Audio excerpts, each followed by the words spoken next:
Shalom y bienvenidos a Vía Haftaj Israel, una frase hebrea que significa amarás a Israel. Esperamos que se queden con nosotros, ya que nuestro maestro, el Dr. Baruch, nos compartirá una enseñanza expositiva de la Biblia. El Dr. Baruch es profesor titular del Instituto Zera Abraham, con sede en Israel. Aunque todos los cursos en el instituto se imparten en hebreo, el Dr. Baruch se complace en compartir esta enseñanza en inglés con doblaje al español. Para más información, visítenos en amarasaisrael.org o descargue nuestra aplicación móvil Mi Estudio Bíblico. Aquí está Baruch y la lección de hoy. ¿Estás tomando decisiones sabias? Nuestras vidas son el producto de las decisiones que tomamos, y todo comienza con una decisión. ¿Qué hacemos con Dios? ¿Lo recibimos como la palabra de Dios lo revela? ¿Nos sometemos a Él como la palabra de Dios nos llama a hacerlo? ¿Y caminamos con Él en este mundo de manera pública? Solo cuando estamos comprometidos con las cosas de Dios, teniendo un testimonio agradable delante de Él y haciendo su obra, entonces y solo entonces estaremos en una posición en la que podemos tomar decisiones sabias. Y cuando uno rechaza a Dios, eso da inicio a una serie de muy malas decisiones. Decisiones imprudentes que traen desastre a nuestra vida. Dicho esto, toma tu Biblia y ve conmigo al libro de Isaías, capítulo 17. En este capítulo encontramos una vez más una profecía de juicio.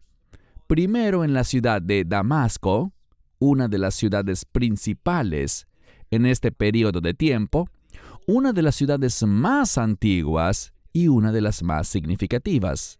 Y luego, después de las palabras de Dios para Damasco, veremos que Dios tiene palabras igual de duras para Israel, específicamente para el reino del norte. Y en el caso de Israel, ¿por qué están recibiendo eso? Porque eligieron seguir a dioses falsos. Eligieron ser como las otras naciones. Y debido a su idolatría, debido a que se alejaron de la revelación bíblica, vemos que poco a poco, y de una manera cada vez más fuerte, el castigo de Dios cae sobre ellos. Y esa intensidad que iba subiendo poco a poco tenía un propósito: llevar a Israel al arrepentimiento. Aquí hay una verdad bíblica. Uno no puede estudiar las Escrituras, y no importa qué libro estés viendo, casi todos los libros de la Biblia tienen ese aspecto del arrepentimiento. Y si no enseñamos el arrepentimiento, si no enseñamos que debemos apartarnos del pecado, entonces no estamos compartiendo la verdad del Mesías. Cuando vemos los evangelios, en los relatos que leemos allí, con mucha frecuencia habla sobre el pecado, los peligros y desastres que vienen por no producir frutos dignos de arrepentimiento. Así que dicho esto, ve conmigo, como dije, al libro de Isaías, y ya estamos listos para el capítulo 17. La primera palabra se refiere a una carga. Tal como lo vimos antes, hace 2 semanas, una carga fue puesta sobre Moab. Y ahora se usa esa misma palabra para indicar un peso, algo que produce estrés, presión, ansiedad y castigo a un pueblo. Vemos que otra vez se menciona una carga, como lo podemos leer en el verso 1 del capítulo 17. La carga de Damasco. He aquí, Damasco, y la siguiente palabra es musar, que tiene que ver con ser removido. Algo ocasiona que dejes de ser, que seas quitado de donde estabas y dejes lo que eras, para ser puesto en una condición completamente diferente. Así que, esta es la carga para Damasco. He aquí, Damasco dejará de ser una ciudad. Es decir, que dejará de ser una ciudad por un tiempo, dejará de tener las características normales de una ciudad. El juicio de Dios hará que Damasco deje de ser un lugar normal para habitar, donde transcurren las cosas normales de la vida. El juicio de Dios traerá desastre, hará que deje de ser lo que era, y en lugar de ser una ciudad prominente, será una ciudad de vergüenza. Sigamos leyendo. La carga de Damasco, he aquí Damasco dejará de ser una ciudad, porque ella será un montón de cosas caídas. En la mayoría de las Biblias dice un montón de ruinas. Esta última palabra en el texto hebreo, la palabra mapalah, tiene que ver con algo que ha caído. Así que está bien asociarlo al concepto de ruinas. La palabra para montón también es la palabra para intestinos. Y si nos fijamos en los intestinos, ese es un órgano desordenado. Y esto es lo que Dios revela acerca de Damasco, esta ciudad prominente, esta ciudad de gloria humana, que tenía un orden, que era una ciudad de muchos productos, es decir, de comercio.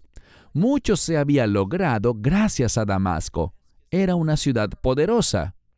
Y ahora, por el juicio de Dios, le será quitada su gloria anterior y será reducida a un montón de piedras y materiales que fueron arrojados al suelo. ¿Y qué más dice de esta ciudad?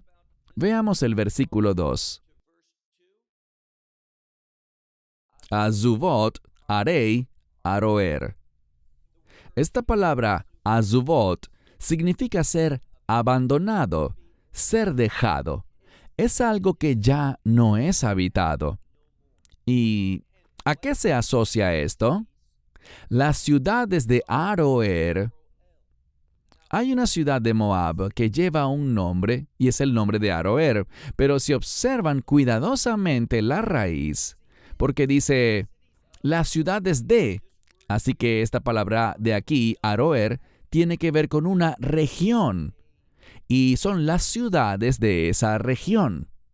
Pero yo diría que en lugar de relacionarse con esta ciudad que estaba en Moab, o una ciudad que compartía el mismo nombre dentro de la región de Asiria, yo diría que esta palabra, si se fijan bien, puede ser la palabra para soledad o para ser abandonado, algo que no tiene actividad, no tiene compañerismo ni aspectos sociales.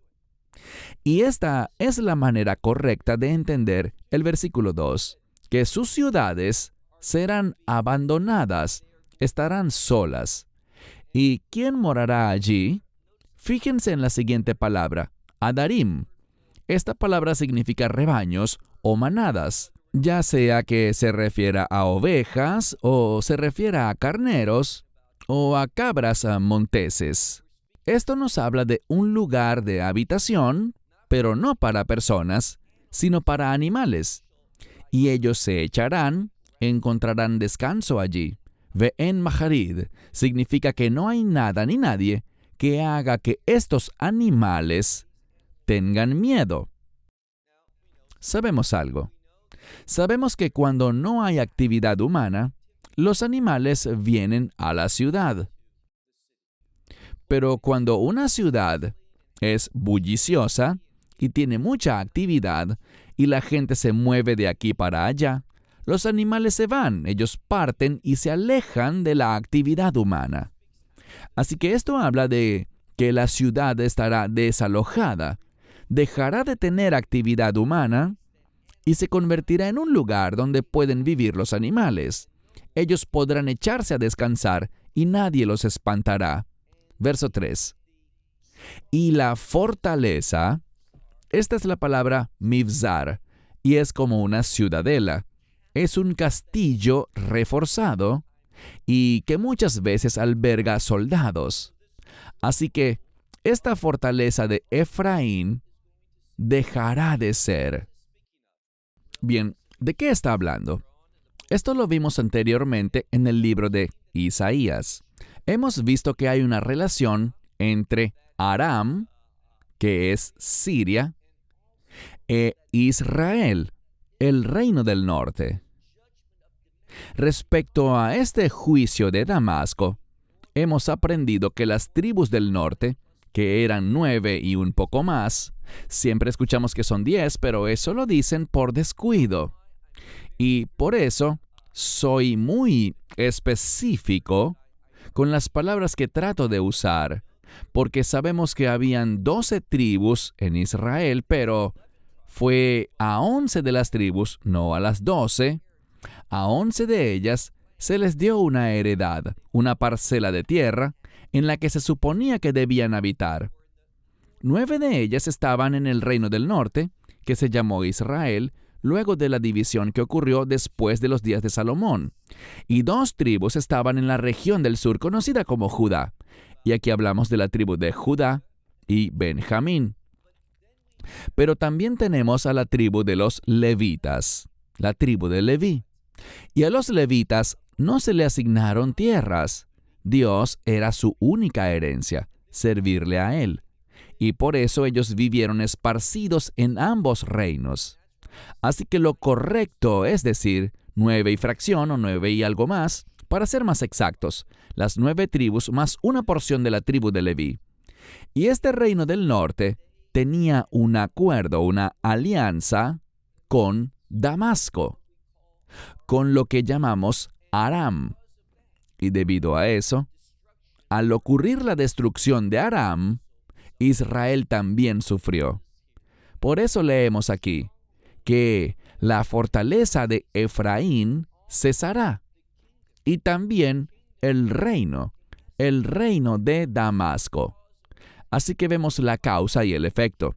Como el reino de Damasco ya no está, eso hace que esta fortaleza de Efraín cese. Y el resto de Aram, el resto de Siria, como el Kavod.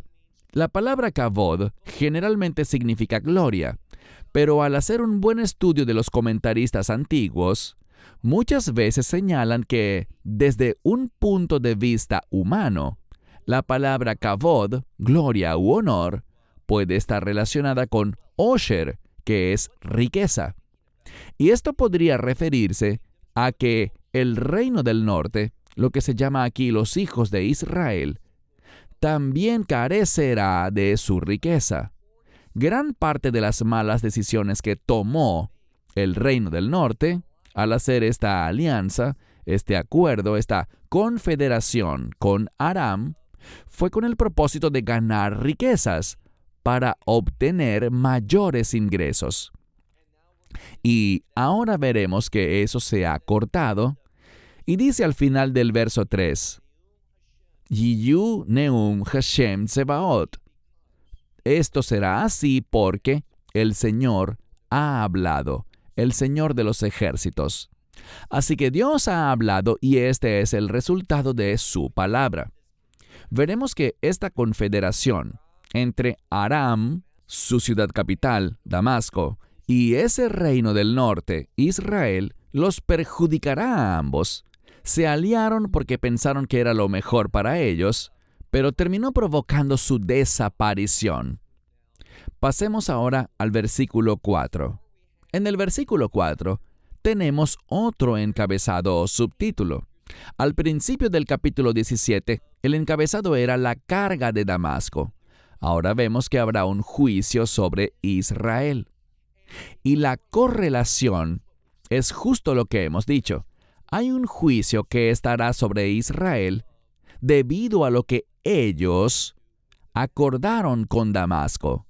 Y era para ponerse en contra de Judá, para perder de vista su llamado y dejar de ser fieles a la palabra de Dios. Dejaron de ir a Jerusalén, dejaron de adorar al Dios de Israel y esa es la causa de este juicio. Y este juicio no se refiere a un tiempo futuro para nosotros, sino que en nuestros días esto ya sucedió con la destrucción de Samaria en el año 722 a.C. Y vemos que esto fue provocado por otro enemigo, uno que era más grande que Aram o Siria, y se trata de Ashur. En cierto sentido, para ser más precisos, debemos hablar de Aram como Siria y de Ashur como Asiria. Sabemos que por un tiempo, Ashur o Asiria incluía a Aram. El imperio asirio era muy vasto. Pero aquí vemos que el que traerá este juicio sobre Aram, Siria, y sobre las tribus del norte, Israel, es literalmente Ashur, que se refiere con más exactitud a Asiria. Veamos ahora el versículo 4. Veremos que en esta última sección que queda del capítulo 17, se menciona 3 veces el término Bayom Jahu, y esto habla de juicio. Y una de las implicaciones es esta. Al ver el juicio de Dios en el pasado, eso nos presagia y nos enseña que su juicio en el futuro sucederá. Y esto se los he comentado a menudo. Cada vez que aparezca la frase Bayom Jahu en aquel día, ¿en qué debemos pensar? Esa frase Bayom Jahu debería hacernos pensar en el juicio. Versículo 4. Y sucederá en aquel día Yidal. Yidal es una palabra que hemos visto en otras partes. La palabra Dal tiene que ver con alguien empobrecido. Se refiere a alguien que tiene escasos recursos. Así que se refiere a quedar en la pobreza. Y eso es lo que dice aquí. En aquel día, debido al juicio de Dios, la gloria, que como dije puede significar gloria, honor o riqueza, de Jacob se verá disminuida, será escasa, será empobrecida. Y la grosura de su carne, es decir, tenía grosura, tenía gordura, tenía muchas cosas, y luego vemos una palabra que significa ser delgado. Lo harán adelgazar, se volverá flaco. Así que habrá una disminución. Por un tiempo, esta confederación, esta alianza con el norte, con Aram o Siria, trajo riqueza, pero era una riqueza temporal. Tomaron decisiones que se reforzaron por los resultados, pero todo eso no fue más que un engaño. Muchas veces las personas toman una mala decisión y hacen algo que está mal, y en lugar de ser castigadas, reciben prosperidad, y eso es un estímulo para hacerlo una y otra vez. Y cuanto más se extiendan, cuanto más se prolonguen las consecuencias, ¿qué sucede? Cuando finalmente llega el juicio, este es más grave. Y eso es exactamente lo que vemos con el reino del norte, con estas tribus del norte.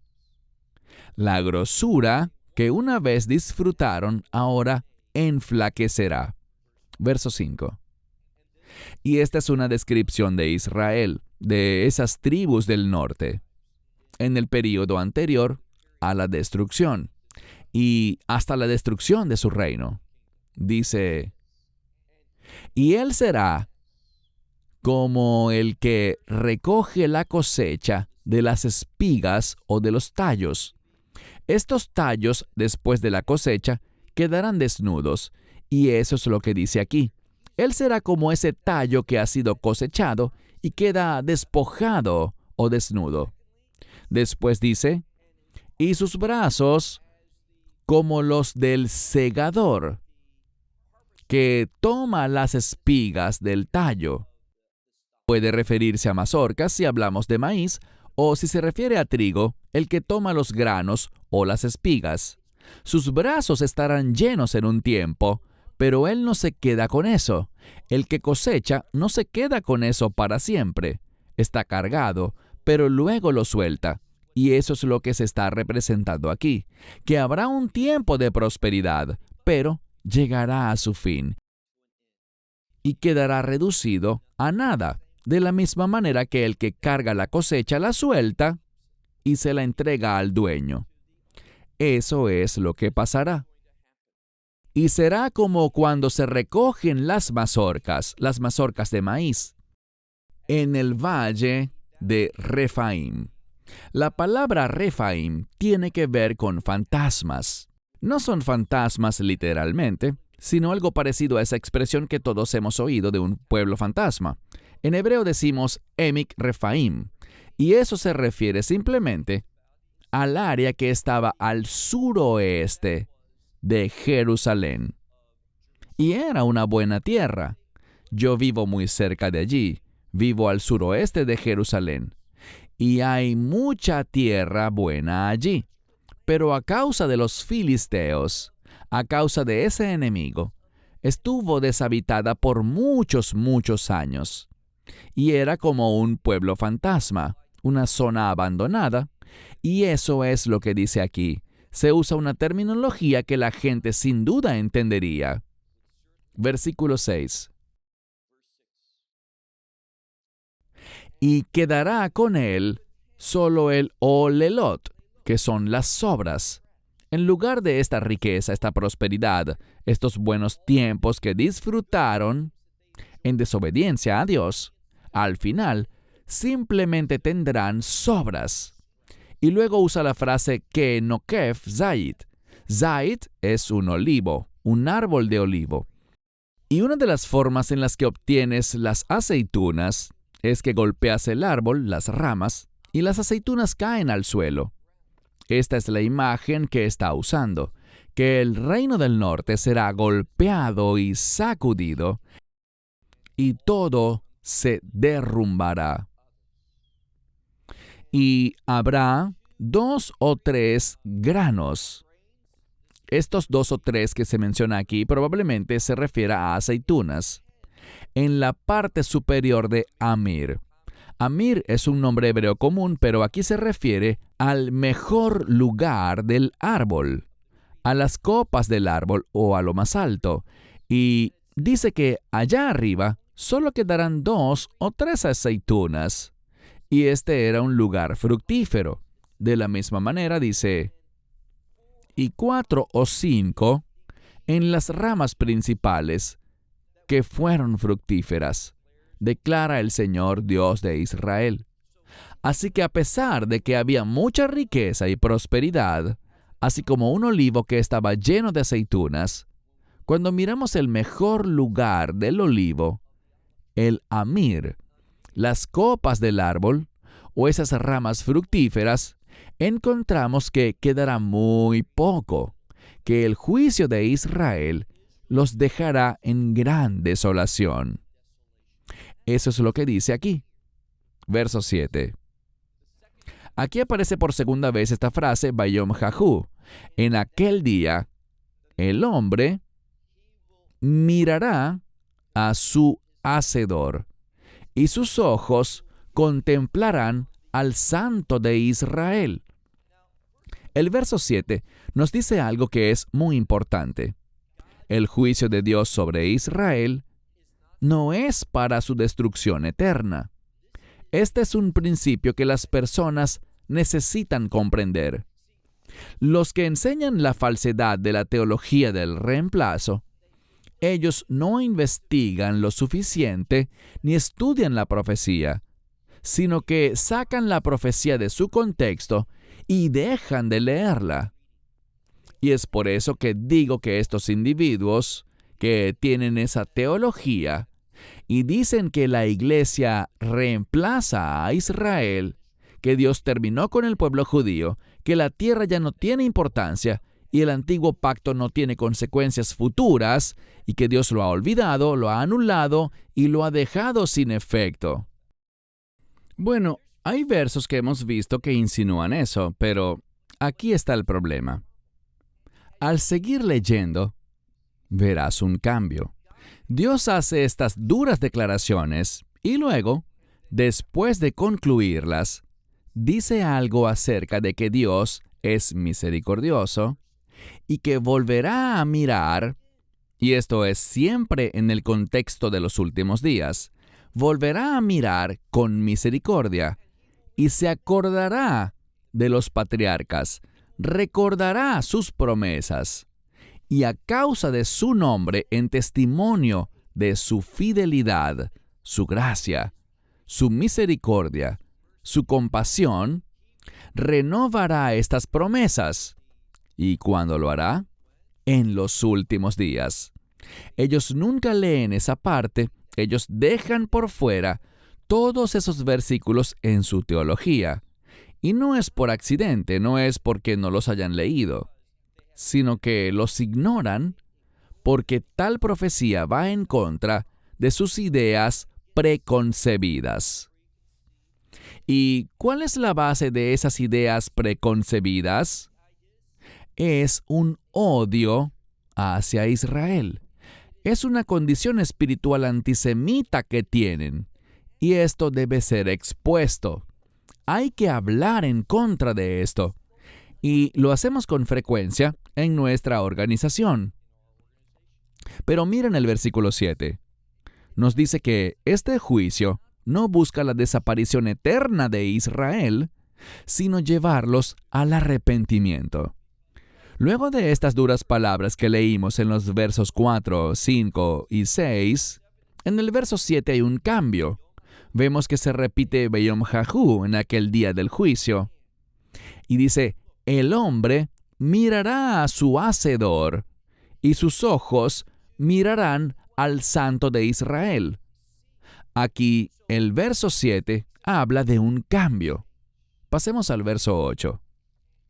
Y ya no, y esta es la implicación, que él no mirará a los altares. Cuando decimos altar, misbajot, en plural, no estamos hablando del altar de bronce que estaba en el atrio, ni del altar de incienso. No se refiere a esos. Cuando se usa el término misbajot, altares, en este tipo de referencia, estamos hablando de idolatría, y habla de un cambio por este juicio. Y este es el propósito de Etzera Yile Jacob, un tiempo de angustia para Jacob. Todo esto es para llevar a Jacob, a Israel, al pueblo judío, al arrepentimiento en los últimos días. Así que hay esperanza. Aquí hay una promesa profética de que Él no mirará a los altares, la obra de sus manos, lo que hizo con sus dedos. Es decir, Él lo creó para sus propósitos y su idolatría Él no la mirará, ni a la Aserá, que son la idolatría pagana, dioses, o los Jamanim. Jamanim son los pilares que se erigieron en honor a un dios. La palabra Ham significa caliente y puede relacionarse con el sol. Ellos adoraban a Asera y al dios del sol, y ya no se fijarán en estas cosas. Habrá un cambio. Verso 9. Es la tercera vez que vemos la expresión Beyom Jahu, en aquel día. Sus ciudades, o las ciudades de su fortaleza, serán abandonadas como un bosque. Aquí está hablando una vez más de que este juicio será duro, y vimos el propósito de ello, y ahora toca el tema otra vez para que el lector entienda la gravedad de esto, que a pesar de que tendrá un buen resultado, será un día de juicio exhaustivo, y el día aquí se refiere a cierta cantidad de tiempo.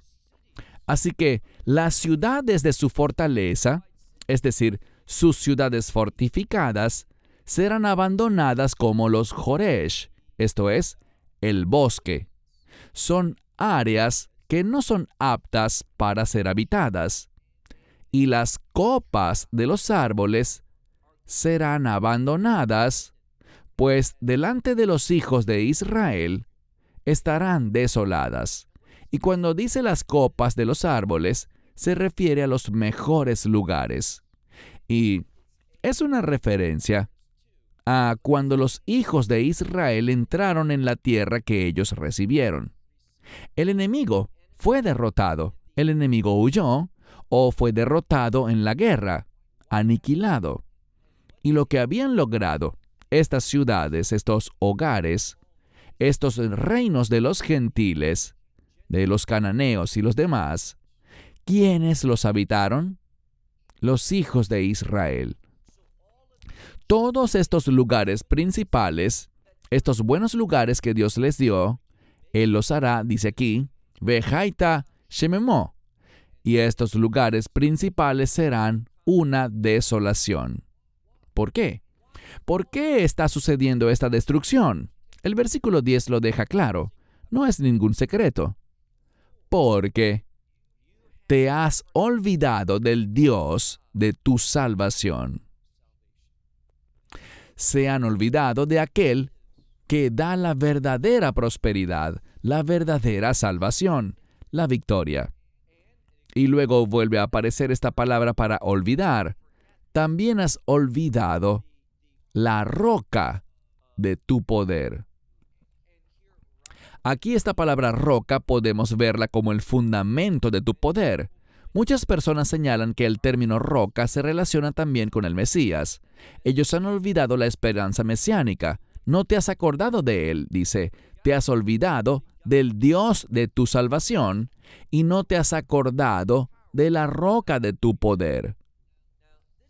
Esto es importante porque muchas veces la profecía es poética. ¿Y cuál es la principal característica de la poesía hebrea? La respuesta es el paralelismo. El paralelismo nos enseña cosas que vienen a ser una misma. Se usan sinónimos y un lenguaje que nos revela información. Y aquí encontramos que hay un paralelismo entre el Dios de tu salvación y la roca de tu poder. ¿Y quién es esta roca? Es el Mesías, así que muestra un paralelismo, una unidad entre Dios Padre y Dios Hijo. Cuando dice que no te has acordado, también habla de olvidar las promesas del pacto de Dios. ¿Y cuál fue la manifestación? ¿Qué mostró que se habían olvidado y ya no se acordaban? Veamos la segunda parte del verso 10.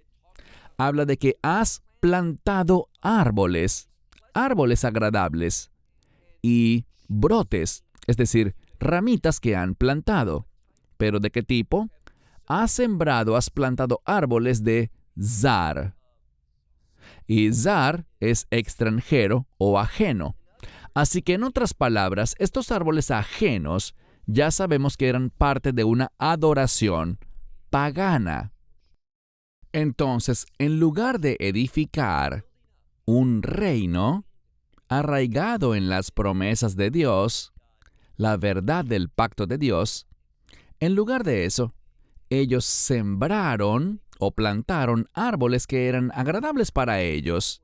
Y la idea aquí es que fue según la imaginación del mundo, la perspectiva del mundo. Y todo esto condujo a la idolatría. Verso 11.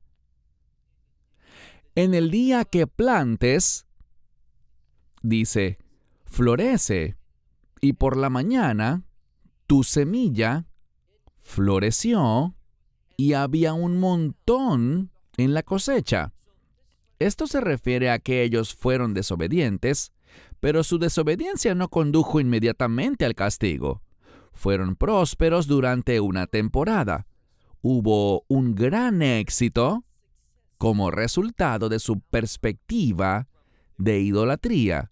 Las cosas iban bien. Había un montón, había una gran cosecha. Dice aquí, Net Katzir, es una abundancia, un montón en la cosecha. Pero, ¿qué pasó?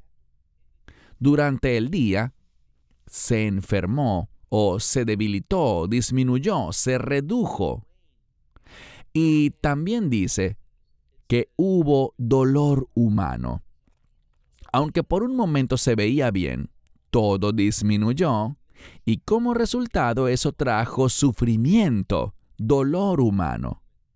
Versículo 12. En los versos 12 y 13 está la descripción del exilio. Estos ejércitos, estas naciones que vienen de lejos para traer el juicio de Dios. Y no fue que lo hicieron en obediencia a Él, sino que lo hicieron por sus propios propósitos malvados. Y Asiria, Ashur, era una confederación de muchas naciones que habían conquistado y ahora funcionaban como una sola. Veamos el verso 12. Hoy, esta palabra es para llamar la atención, pero también evoca un mal pensamiento, algo espantoso. Y luego dice, Jamón, Amim, Rabim. Esta no es una buena gramática para el hebreo moderno. Esto está en hebreo bíblico. Y la razón por la que digo esto es que la palabra jamón habla de una gran multitud, y si dices jamón, Amim, estás diciendo una multitud de pueblos. En hebreo moderno nunca dirías jamón, Amim, Rabim, porque es muy, pero muy redundante.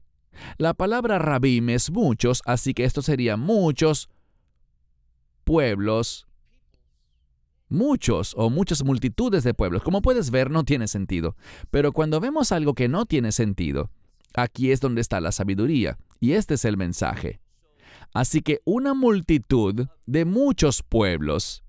Y luego tenemos aquí una palabra que significa algo como tararear.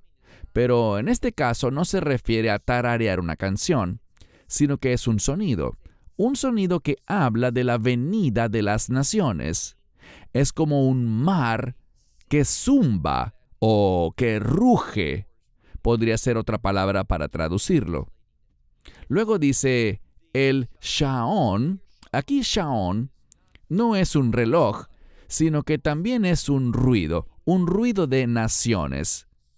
Y es un sinónimo y es un paralelismo. Tenemos la palabra amim, que es pueblos, y ahora leomim, que es naciones.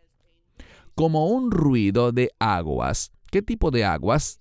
El ruido de aguas fuertes que rugen, que hacen un estruendo. Y esto es lo que le sucederá al reino del norte. Habrá una vasta confederación bajo el mando de Ashur, Asiria, que vendrá y harán un gran ruido, un gran alboroto, y pondrán a los hijos de Israel, a esas tribus del norte, en el exilio. Leamos ahora el versículo 13. Las naciones, como el rugido de muchas aguas, rugirán. Así que es redundante, lo dice de nuevo. Y él los reprenderá y huirán lejos. Esto habla de este exilio y que Dios está reprendiendo a estas tribus del norte, este reino del norte, llamado Israel. Y esta reprensión hará que huyan a un lugar lejano. Y noten que el enemigo los perseguirá, según dice aquí. Ellos serán llevados como el tamo es llevado en los montes delante del vendaval. Y un galgal es como una rueda, pero en este caso está hablando de una especie de planta rodadora. En Israel hoy en día a veces vemos una bola hecha de espinas y demás, y el viento se la lleva, por lo que estas plantas rodadoras son llevadas por el vendaval. Versículo 14, el último verso. Al tiempo de la tarde, he aquí, habrá miedo, y antes de la mañana no existirá. Es decir, todo será destruido. Porque esta es la porción de los que saquean. Ellos experimentarán nuestro saqueo y la suerte de nuestro despojo. Así que el reino del norte será saqueado y serán despojados. Este es el futuro de la idolatría, y eso es lo que este pasaje trata de comunicarnos, que cuando no somos fieles a Dios, el resultado es la destrucción. Bueno, cierro con eso hasta la próxima semana. Shalom desde Israel. Shalom from Israel. Esperamos que te hayas edificado con el mensaje de hoy y lo compartas con otros. Te invitamos a seguir nuestros estudios cada semana por este canal y por el portal de YouTube de Amarás a Israel. También puedes descargar nuestra aplicación móvil gratuita, Mi Estudio Bíblico. Finalmente, para obtener más información sobre nosotros, visita nuestra web amarasaisrael.org, donde encontrarás otras conferencias de Baruch en audio, video y texto. Hasta el próximo programa. Que el Señor te bendiga en Yeshua HaMashiach, Jesús el Mesías, mientras caminas con Él. Shalom desde Israel.